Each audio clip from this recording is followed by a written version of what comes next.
qətlə yetirildiyi deyilən yeniyetmə Elgünlə bağlı danışmaq istəyirəm. Çünki bu mövzu hələ də davam edir və istintaqın fikrini başqa yerə yayındırırlar. Bu barədə isə Elgünün dayısı danışıb, dəyərli izləyicilər.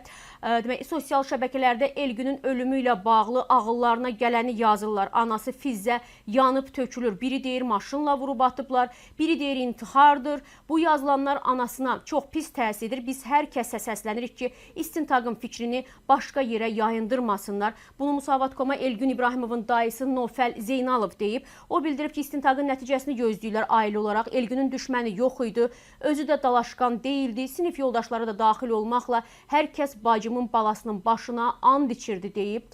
Və ona görə də deyir, şübhələndiyimiz yoxdur, ancaq dəqiq bildiyimiz bir şey var ki, Elgün qətlə yetirilib. Biz hadisə olan günü xəstəxanaya da getdik və dedilər ki, uşağı möhkəm döyüblər. Elə ona görə də bacım fikirləşir ki, uşağını döyüb öldürüblər. Təbii ki, ekspertiza buna rəy verəcək. Maşın vursaydı bilinərdi. Bu ancaq döyülmədən yaranmış bir xəsarət idi. Qeyd edək ki, mayın 12-sində Gəncə şəhəri sakini 18 yaşlı Elgün İbrahimov Məmməd Xələfov küçəsi 115 ünvanında Azərbaycan Texnologiya Universitetinə məxsus, hazırda isə istifadəsiz olan yataqxananın həyətində ağır vəziyyətdə tapılıb və xəstəxanaya yerləşdirilsə də bir neçə saat sonra vəfat edib, dəyərli izləyicilər.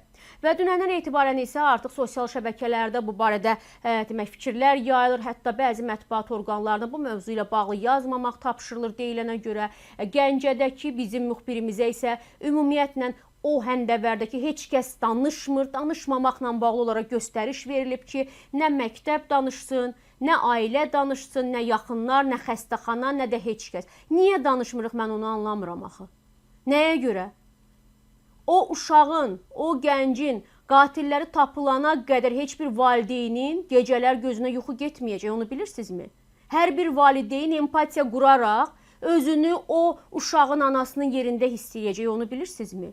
Necə yəni danışmayın, özümüz biləcəyik, istintaqa mane olursunuz. Ümumiyyətlə, mətbuat danışanda, mətbuat onun valideynlərini, yaxınlarının açıqlamasını diqqətə çatdıranda, yeni videoları yayanda nə baş verir, mən onu anlamıram. Bu, belə deyək də, dövlətlər arası münasibət deyil, müharibə deyil, ölkənin hərbi sirri deyil ki, deyəsiniz ki, mətbuat bu məsələdə mane olur. Bu, ölkəyə səs-küy salmış bir ölüm hadisəsidir. Hadisə baş verəndən 2 gün sonra trolları saldılar işə ki, yazın ki, bu intihardır. Adam deyir ki, bu bir nəfərin anası da deyir, o meyidi təhvil alan ailə deyir, yaralı vəziyyətdə xəstəxanaya aparan təcili yardım maşınındakılar da deyir ki, bu bir nəfərin işi deyil, bu uşağın bu vəziyyətə salınması. Bunu hamı deyir də.